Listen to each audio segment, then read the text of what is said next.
আজকে বানিয়েছি মটরশুঁটির পরোটা। দেখো কি সুন্দর সফট হয়েছে। পরোটাটা বানানোর জন্য মটরশুঁটি, কাঁচা মরিচ আর এখানে একটু আদা নিয়ে নিয়েছি, আর সাথে একটু লবণ দিয়ে এটাকে ব্লেন্ড করে নিলাম।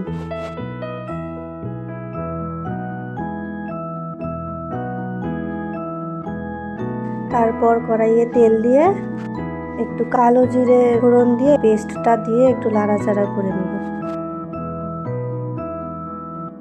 মটরশুঁটির পেস্টটা তৈরি হয়ে গেছে। এখন পরোটার ডোটা বানিয়ে নেব।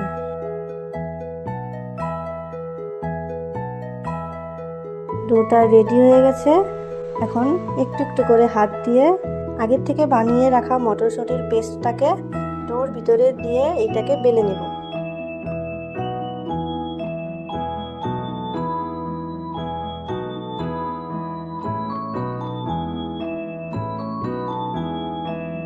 এক পাশ হালকা গরম হলে তারপর উল্টো দিকে ঘি দিয়ে দিব। তারপর দেখো কি সুন্দর ফুলে গেল। এই পাশেও একটু ঘি দিয়ে দিলাম।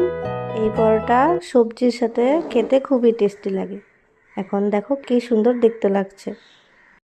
এখন নামিয়ে নেব। আমাদের পরোটা রেডি। এখন আমি সার্ভ করে দিলাম। তো টাটা, দেখা হবে নতুন কোনো রেসিপি নিয়ে। Thanks for watching.